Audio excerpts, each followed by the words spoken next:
इडापिडा टळू दे आणि बळीचं राज्य येऊ दे, अशी प्रत्येक बहीण भावाला ओवाळताना म्हणते. पण या देशात शेतकऱ्यांचं राज्य काही येत नाही. त्याच्यामागे आसमानी संकट आहे, त्याच्यामागे सुलतानी संकट आहे. त्याचबरोबर शेतकऱ्यांच्या स्वतःच्या काही समस्या आहे. शेतकरी जाती जातीत भांडत बसतो, शेतकरी धर्माधर्मात भांडत बसतो.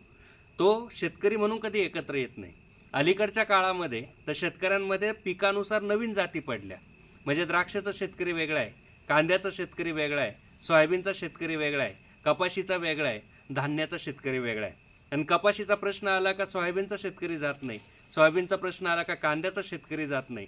कोणीच कोणाला मदत करत नाही, म्हणून शेतकऱ्यांचे प्रश्न सुटत नाही. हे सगळं महाराष्ट्रभरचं चित्र मी जेव्हा फिरून बघितलं तेव्हा मला सुचलेली एक नवी कविता आपल्यासमोर ठेवतो. ती सगळ्या शेतकऱ्यांसाठी लक्षात घ्या. कविता अशी आहे. कांद्याचं निघत होतं सालपट तेव्हा द्राक्ष हसत होती. कांद्याचं निघत होतं सालपट तेव्हा द्राक्ष हसत होती. केळी झोडली पावसानं तेव्हा संत्री बारमध्ये बसत होती.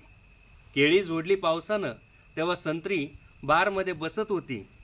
मका सोयाबीन कपाशी या टाकून दिलेल्या पोरींसारख्या, मका सोयाबीन कपाशी या टाकून दिलेल्या पोरींसारख्या, मायबापाच्या घरात राहूनसुद्धा भावाच्या प्रेमाला पारख्या.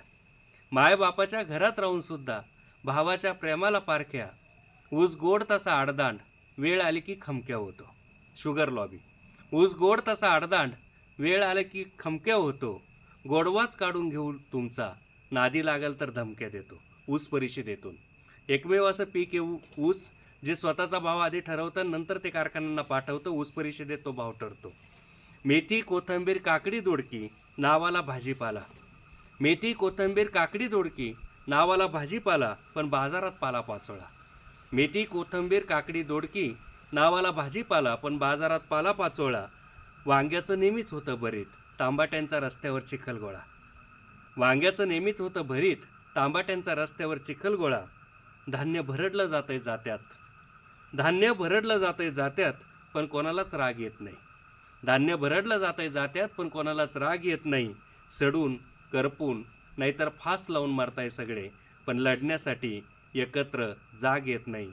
पण लढण्यासाठी एकत्र जाग येत नाही.